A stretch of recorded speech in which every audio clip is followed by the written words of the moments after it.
جی بسم اللہ الرحمن الرحیم. پہلے جتنی عبارتیں یہاں باقی ہیں اس کی توضیح کر دیتے ہیں، پھر اس کے بعد پورے باب کا خلاصہ کرتے ہیں.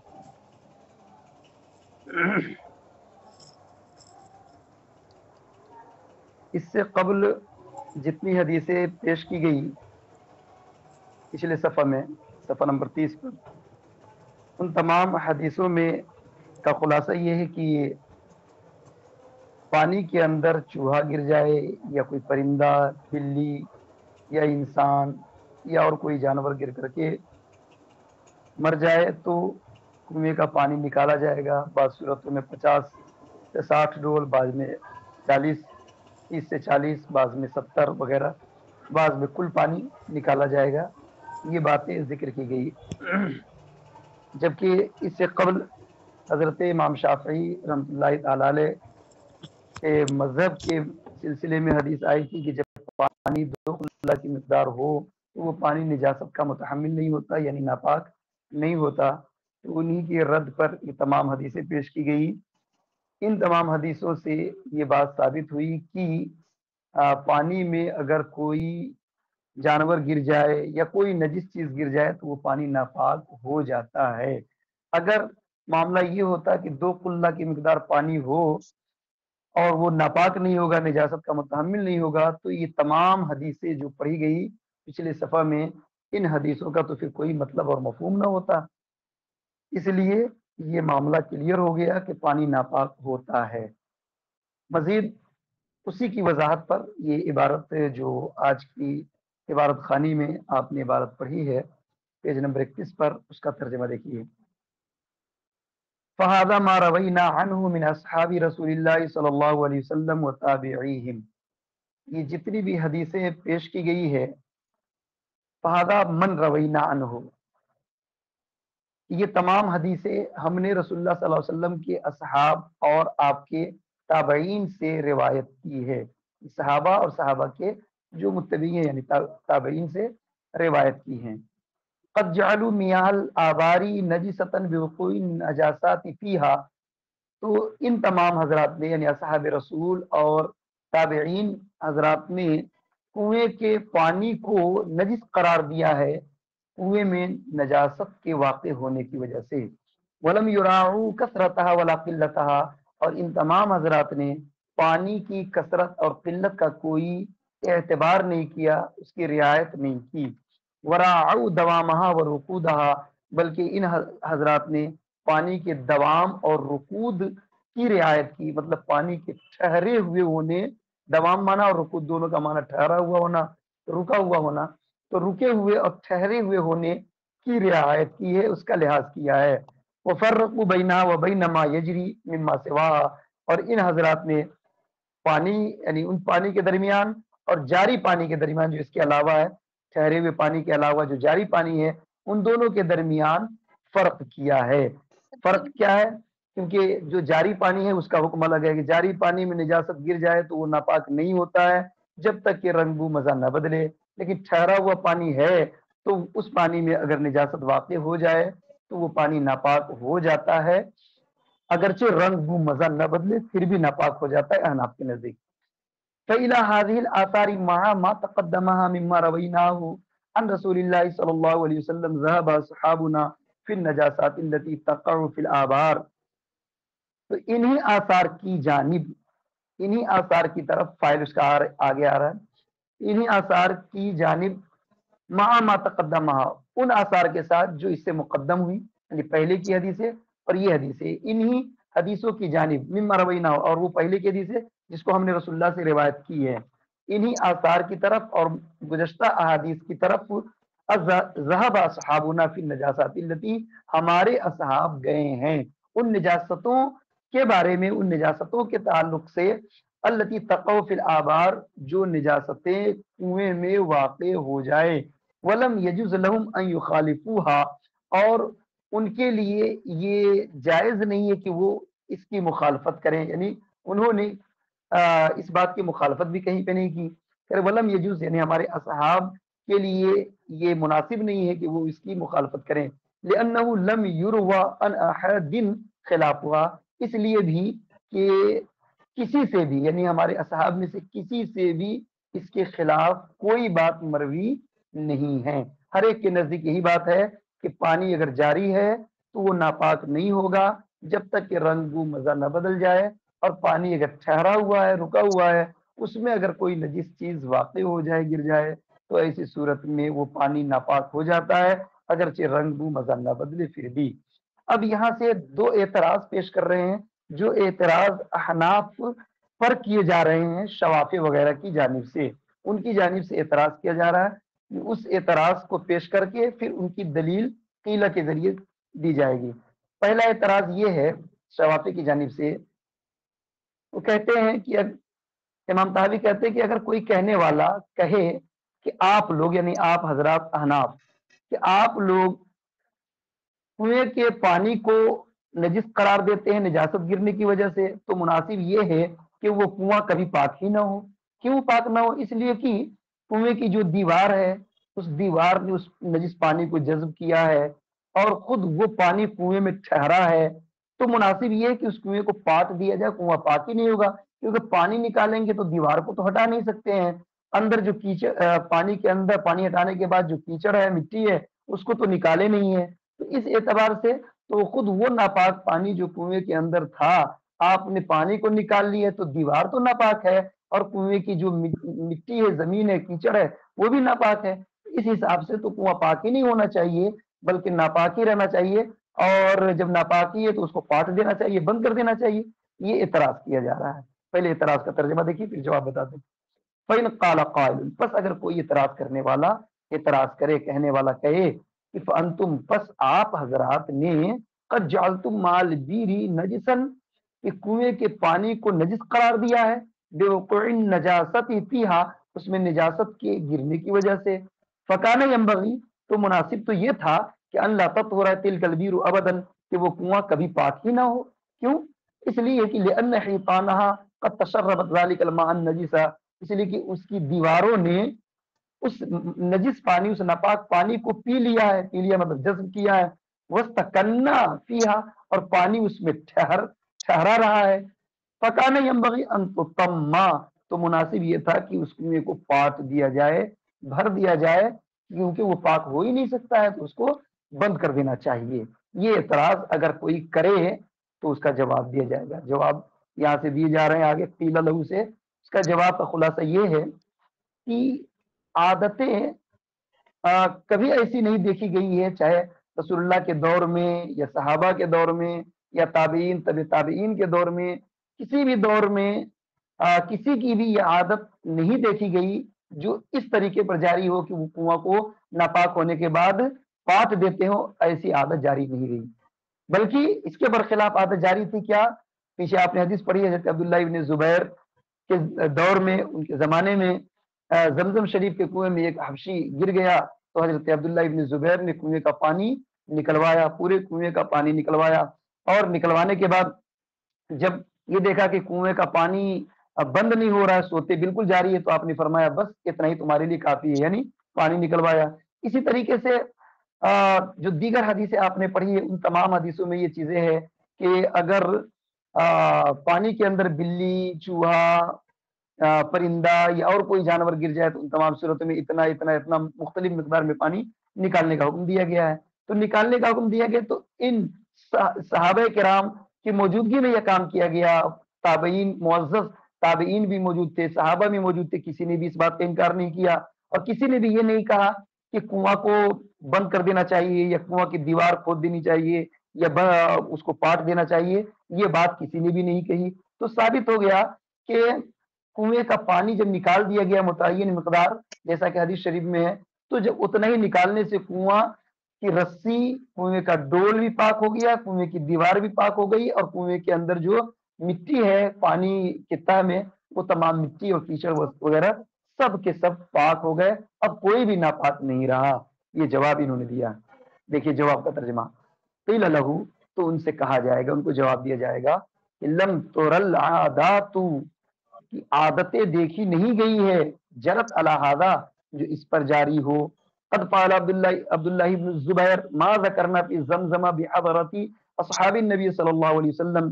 بلکہ حضرت عبداللہ ابن زبیر جو صحابی رسول ہے، انہوں نے وہ کام کیا جو ہم نے ذکر کیا زمزم شریف کے کنواں کے بارے میں، اور کن کے سامنے کیا؟ نبی کریم صلی اللہ علیہ وسلم کے اصحاب کی موجودگی میں انہوں نے یہ کام کیا. فلم ينكروا ذلك علیہ، اور اصحاب نبی صلی اللہ علیہ وسلم میں سے کسی نے بھی حضرت عبداللہ ابن زبیر پر انکار نہیں کیا، ان کے اس کام کا انکار نہیں کیا. ولا انکرہ من بعدہم، اور ان کے بعد والوں نے بھی، یعنی تابعین اور تبع تابعین نے بھی اس بات کا انکار نہیں کیا. ولا رأى احد منہم طمہا، اور ان میں سے کسی نے یہ رائے بھی نہیں دی کہ اس کنویں کو پاٹ دیا جائے. ولا رأى احد منہم طمہا، اور ان میں سے کسی نے رائے نہیں دی کہ اس کو پاٹ دیں. وقد امر رسول اللہ صلی اللہ علیہ وسلم فی الاناء الذی، اور یقیناً رسول اللہ صلی اللہ علیہ وسلم نے حکم دیا تھا ان برتنوں کے بارے میں، الذی قد نجس من ولوغ الکلب فیہ، ان برتنوں کے بارے میں جو برتن نجس ہو جائے کتے کے چاٹنے کی وجہ سے، کتے کے اس میں منہ ڈالنے کی وجہ سے نجس ہو جائے، تو اس کے بارے میں نبی کا فرمان ہے کہ ان یغسلا، کہ اس کو دھو دیا جائے، برتن کو دھو دیا جائے. ولم یامر، اور نبی نے یہ حکم نہیں دیا بے ان یکسرا، کہ اس برتن کو توڑ دیا جائے، جس طرح کہ یہاں پر کہا گیا کہ کنویں کو پاٹ دینا چاہیے، ختم کر دینا چاہیے. تو اسی کے جواب میں کہہ رہے ہیں کہ نبی نے دھونے کا حکم دیا برتنوں کو بھی، جس میں کتا چاٹ لے اس کو بھی دھونے کا حکم دیا، یہ حکم نہیں دیا بے ان یکسرا کے برتن کو توڑ دیا جائے. وقد شرب من الماء النجس، حالانکہ اس برتن نے نجس پانی کو جذب کیا ہے، کیونکہ پہلے زمانے میں مٹی کے برتن ہوتے تھے، اور مٹی کے برتن میں جب پانی رکھیں گے اور کتا نے اس میں چاٹ لیا تو پانی، اس پانی کو برتن نے بھی جذب کیا اپنے اندر، مٹی کے برتن میں پانی جذب ہوتے ہی ہیں. تو کہہ رہے حالانکہ اس برتن نے بھی نجس پانی کو جذب کیا ہے. فکما، تو کہہ رہے پھر بھی رسول اللہ نے توڑنے کا حکم نہیں دیا، تو کہہ رہے فکما، تو اسی طریقے سے لم یؤمر بکسر ذلک الاناء، تو اسی طرح اس برتن کے بھی توڑے جانے کا حکم نہیں دیا گیا. فکذالک، اسی طریقے سے، تو جس طرح فکما یوں مانا کیجیے، تو جس طریقے سے اس برتن کو توڑے جانے کا حکم نہیں دیا گیا، فَكَذَلِكَ لَا يُؤْمَرُ بِطَمِّ تِلْكَ الْبِيرِ، تو اسی طریقے سے اس کنویں کے بھی پاٹ دینے کا حکم نہیں دیا جائے گا. کنویں کو بھی پاٹنے کا حکم نہیں دیا جائے گا، بلکہ متعینہ مقدار پانی نکال دیا جائے تو کنواں پاک ہو جائے گا، اس کی دیواریں پاک ہو جائیں گی، اس کی کیچڑ ہے،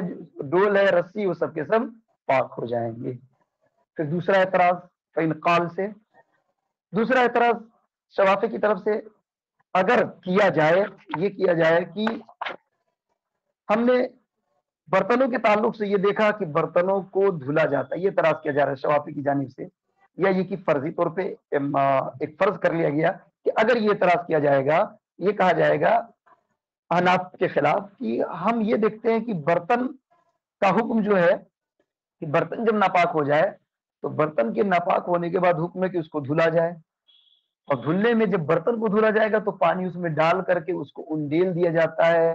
اس کو پلٹ دیا جاتا ہے تاکہ پانی بہہ جائے، پھر دوبارہ دھو لیا جاتا ہے، پانی بہا دیا جاتا ہے، برتن پاک ہو جاتا ہے. برتنوں کا معاملہ تو یہ ہے. تو کنویں میں ایسا کیوں نہیں کرتے ہیں؟ کنویں کو بھی اس طرح کرنی چاہیے کہ کنویں کو بھی الٹ کر کے دھلے، اس کی دیواروں کو دھلے وغیرہ وغیرہ، یہ ہونا چاہیے. کرے اگر یہ اعتراض کیا جائے گا تو اس کا بھی ہم جواب دیں گے، اور اس کا جواب کیا ہے؟ اس کا جواب یہ ہے کہ کنویں میں برتن کی طرح، برتن ایک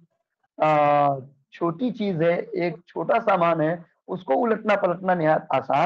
آسان کام ہے، اس کو الٹ پلٹ کے دھو سکتے ہیں، لیکن کنویں کو الٹ پلٹ کر کے دھونا ممکن ہی نہیں ہے. اس کی استطاعت انسان کے اندر ہی نہیں ہے. جب اس استطاعت نہیں ہے تو اس کا مکلف بھی نہیں بنایا جائے گا. تو برتن کا معاملہ الگ ہے، برتن میں تو الٹ پلٹ کے دھویا جا سکتا ہے، لیکن کنویں میں اس طریقے سے دھویا نہیں جا سکتا. برتن میں پانی بہایا جا سکتا ہے، کنویں میں اس طریقے سے نہیں بہایا جا سکتا، کیونکہ یہاں پر اس کی استطاعت نہیں ہے. اسی طریقے سے ہر وہ چیز جس کو دھونا جس طریقے سے ممکن ہو اس طریقے سے پاک کرنے کا حکم دیا گیا ہے. لہذا کنویں کی پاکی کا جو حکم ہے، جس طریقے سے پاکی کا حکم دیا گیا اسی طریقے سے پاک کیا جائے گا. برتن کے معنی میں اس کو پاک نہیں کیا جا سکتا ہے. ترجمہ دیکھیں. اعتراض فَإِنْ قَالَ قَائِلٌ، پس اگر کوئی اعتراض کرنے والا یہ اعتراض کہے کہ فَإِنَّا قَدْ رَأَيْنَا الْإِنَاءَ، یقیناً ہم نے برتنوں کو دیکھا، یُغْسَلُ، اس کو دھویا جاتا ہے، فَلِمَ لَا كَانَتِ الْبِئْرُ كَذَلِكَ، تو کنویں کے تعلق سے ایسا کیوں نہیں کیا گیا، ایسا کیوں نہیں ہے؟ قیل لہ، تو ان کو جواب دیا جائے گا کہ ان البیر لا یستطاع غسلها، بلا شبہ کنواں کا دھونا، کنویں کو دھونے کی استطاعت نہیں رکھی جاتی، یعنی برتن کی طرح، برتن کے مانند کنویں کو دھوئے جانے کی استطاعت نہیں رکھی جا سکتی، یعنی کنویں کو دھویا نہیں جا سکتا۔ لأنما یغسل به یرجع فیہا، کیوں؟ وجہ اس کی دلیل، لأنما یغسل به یرجع فیہا، اس لیے کہ وہ پانی جس کے ذریعے اس کو دھلا جائے گا، ماں سے مراد پانی، اس لیے کہ وہ پانی جس کے ذریعے کنویں کو دھلا جائے گا، یرجع فیہا، تو وہ پانی پھر کنویں ہی میں جائے گا، لوٹ کر کے کنویں ہی میں جائے گا، کیونکہ وہ نیچے ہے، گہرائی میں ہے، تو اسی میں لوٹ کر کے جائے گا۔ وَلَيْسَتْ كَالْإِنَاءِ الَّذِي يُهْرَاقُ مِنْهُ، اور وَلَيْسَتْ، اور کنواں ان برتنوں کے مانند نہیں ہے، الَّذِي يُهْرَاقُ مِنْهُ، جس سے پانی کو بہا دیا جاتا ہے، یعنی اس چیز کو بہا دیا جاتا ہے، ما یغسل به، جس سے دھلا جاتا ہے، یعنی پانی سے دھلتے ہیں تو پانی کو بہا دیا جاتا ہے برتن میں، لیکن کنویں میں بہایا نہیں جا سکتا۔ فلما كانت البیر مما لا يستطاع غسلها، تو جب کنواں یہ اس طرح کی چیز، جب کنواں کا حال اس میں سے ہے، لا یستطاع غسلها، جس کے دھوئے جانے کی استطاعت نہیں رکھی جا سکتی، فقط ثبت طہارتها فی حال ما، یقیناً اس کی طہارت اسی حال میں ثابت ہو جائے گی جس طریقے سے وہ ہے، اسی حالت میں اس کی طہارت ثابت ہو جائے گی۔ وکان کل من اوجب نجاستها بوقوع النجاست فیہا فقط اوجب طہارتها بنزعها، اور ہر وہ چیز جس نے کنویں کی نجاست کو واجب کر دیا، اس میں نجاست کے واقع ہونے کی وجہ سے کنویں کی ناپاکی کو ثابت کیا، فقط اوجب طہارتها، تو اسی نے اس کی طہارت کو بھی ثابت کر دیا، بنزعها، اس کے نکال دینے کے ذریعے، یعنی حدیث کے ذریعے ہی ہم کو یہ بات معلوم ہوئی کہ کنواں ناپاک ہو جاتا ہے نجس چیز کے گرنے سے، اور حدیث ہی سے ہم کو یہ بات بھی معلوم ہو گئی کہ اس کا پانی نکال دینے سے کنواں پاک ہو جاتا ہے۔ وَإِن لَّمْ يَنزَحْ مَا فِيهَا مِن طِينٍ، اور اگرچہ وہ چیز نہ نکالی جائے جو اس میں، یعنی مٹی، یعنی کیچڑ وغیرہ، اگرچہ کیچڑ یا مٹی نہ نکالی جائے پھر بھی کنواں پاک ہو جائے گا۔ فلما كان بقاء طينها فيها لا يوجب النجاسة ما يطرأ فيها من الماء، پس جب کنویں کے اندر بقاء طينها فيها، کنویں کے اندر اس کی مٹی کی بقا، مٹی کا باقی رہنا، لا یوجب النجاسة ما يطرأ فيها، یہ اس کے نجاست کو ثابت نہیں کرتا جو اس میں طاری ہو، من الماء یعنی پانی، یعنی کنویں کا پانی نکال دینے کے بعد پھر سے جو پانی اس میں جاری ہوتا ہے، جو سوتے کے ذریعے آتا ہے پانی، وہ پانی ناپاک نہیں رہے گا۔ مٹی اگرچہ اس میں باقی ہے، کیچڑ باقی ہے، لیکن جو نیا پانی اس میں اب آ رہا ہے وہ نئے پانی کو ناپاک نہیں کر سکتا۔ وَإِن كَانَ يَجْزِي عَلَى ذَلِكَ الطِّينُ، اگرچہ وہ یجزی علی ذلک الطین، اگرچہ وہ، بلکہ یجری، وَإِن كَانَ يَجْرِي عَلَى ذَلِكَ الطِّينُ، اگرچہ وہ پانی جو سوتے سے آ رہا ہے وہ پانی جاری ہو اسی مٹی پر، اسی کیچڑ پر جاری ہو، پھر بھی وہ ناپاک نہیں ہوگا، نیا آنے والا پانی ناپاک نہیں ہوگا۔ کان اذن ما بین حیطانها احرا اللہ ینجسا، کرے جب اس مٹی پر جاری ہونے والا پانی ناپاک نہیں ہوا، کرے کان اذن، جب تو ما بین حیطانها، وہ چیز جو ان کی دیواروں کے درمیان ہے، احرا، یہ زیادہ لائق ہے اللہ ینجسا، کہ وہ بھی ناپاک نہ رہے۔ دیواروں کے درمیان یعنی پورے کنویں کا جو حصہ ہے، جو دیواریں ہیں اور جو پانی آیا اور پانی کے اندر جو کیچڑ وغیرہ ہے، یہ سب بھی ناپاک نہیں رہے گا۔ جو نیا پانی آیا وہ بھی پاک، اور دیواریں بھی پاک، اس کی کیچڑ مٹی سب پاک ہی مانا جائے گا۔ کریں، اور اگر ایسا نہ ہو تو بطریق قیاس ایک نقصان اور خرابی لازم آئے گی، اس کو بتا رہے ہیں۔ وَلَوْ كَانَ ذَلِكَ مَأْخُوذًا مِنْ طَرِيقِ النَّظَرِ، اور اگر یہ چیز مان لے، ماخوذ من طریق نظر، بطریق نظر جو ماخوذ ہے، تو کرے لما طہورت حتی تغسل حیطانها، تو ایسی صورت میں ضرور کنواں پاک نہیں ہوگا جب تک کہ اس کی دیوار کو دھویا نہ جائے، ویخرج طینها، اس کی مٹی نہ نکالی جائے، ویحفر، اور اس کو کھود نہ دیا جائے، تب تک تو کنواں ناپاک ہی نہیں ہوگا۔ یہ جب اگر قیاس کے اعتبار سے اس کا اعتبار کیا جائے، ظاہر کا اعتبار کیا جائے، جو اعتراض کیا گیا اس اعتراض کا اگر اعتبار کیا جائے، تب تو کنواں پاک ہی نہیں ہوگا جب تک کہ اس کی دیوار کو غسل نہ دے دیا جائے، اس کی مٹی اور کیچڑ کو نکال نہ دیا جائے اور کنویں کو بالکل کھود نہ دیا جائے، تب تک تو پاک ہی نہیں ہوگا۔ حالانکہ فلما اجمعوا ان نزح طینها وحفرها غیر واجب كان غسل حيطانها احرى ان لا يكون واجبا، کرے جبکہ فقہائے کرام کا اس بات پر اجماع ہے، اس بات پر کہ کنویں کی مٹی کا نکالنا اور اس کا کھودنا یہ واجب نہیں ہے، یعنی مٹی یعنی کیچڑ کا نکالنا اور کنویں کو کھودنا یہ ضروری نہیں ہے۔ کانا غسل حیطانها احرا، اس کی دیوار کو دھونا، کانا تو اس کی دیوار کو دھونا یہ زیادہ لائق ہے کہ اللہ یکون واجبن، کہ وہ بھی واجب نہ ہو۔ یعنی جب مٹی جو اس کے اندر کیچڑ ہے اس کو نکالنا اور کنویں کو کھودنا ضروری نہیں ہے تو دیوار کو دھونا بدرجہ اولا واجب نہیں ہوگا۔ اور یہ تمام باتیں ھذا کلہ قول ابی حنیفہ و ابی یوسف و محمد رحمہم اللہ، اور یہ تمام باتیں حضرت امام اعظم ابو حنیفہ، امام ابو یوسف، امام محمد رحمہم اللہ کا قول ہے۔ جو باتیں پیش کی گئی یہ ان کا قول ہے۔ اب اس پورے بحث کا خلاصہ کیا ہوا، اس خلاصے کو چند جملوں میں سماعت کریں۔ پانی کے تعلق سے تین طرح کے اختلافات کو یہاں پر ذکر کیا گیا۔ ایک قول امام مالک کا ہے، دوسرا قول مشہور امام شافعی کا ہے، اور تیسرے احناف ہیں۔ حضرت امام مالک رحمت اللہ تعالی علیہ کا مذہب یہ ہے کہ پانی میں اگر نجاست واقع ہو جائے، پانی کم ہو یا زیادہ اس سے مطلب نہیں، ان کے نزدیک پانی چاہے کم ہو یا زیادہ، پانی میں اگر نجاست واقع ہو جائے تو پانی پاک ہی رہے گا جب تک کہ رنگ بو مزہ پر وہ نجس چیز غالب نہ آ جائے۔ یعنی پانی میں نجاست واقع ہونے سے پانی ناپاک نہیں ہوتا ہے بقول امام مالک کے، جب تک کہ رنگ بو مزہ پر وہ نجس چیز غالب نہ آ جائے۔ یہ حضرت امام مالک کا مذہب ہے۔ دوسرا مذہب امام شافعی کا، امام شافعی رحمۃ اللہ علیہ یہ فرماتے ہیں کہ پانی جب 2 قلے کی مقدار کو پہنچ جائے، 2 قلے کی مقدار کو، تو وہ نجاست کا متحمل نہیں ہوتا، یعنی نجس نہیں ہوتا جب تک کہ رنگ بو مزہ پر وہ نجس چیز غالب نہ آ جائے۔ یہ ان کا مذہب ہے۔ اور امام اعظم یعنی تمام احناف کا مذہب یہ ہے، احناف کا، کہ پانی اگر ٹھہرا ہوا ہے تو اس میں نجس کوئی بھی نجس چیز گر جائے، ناپاک چیز گر جائے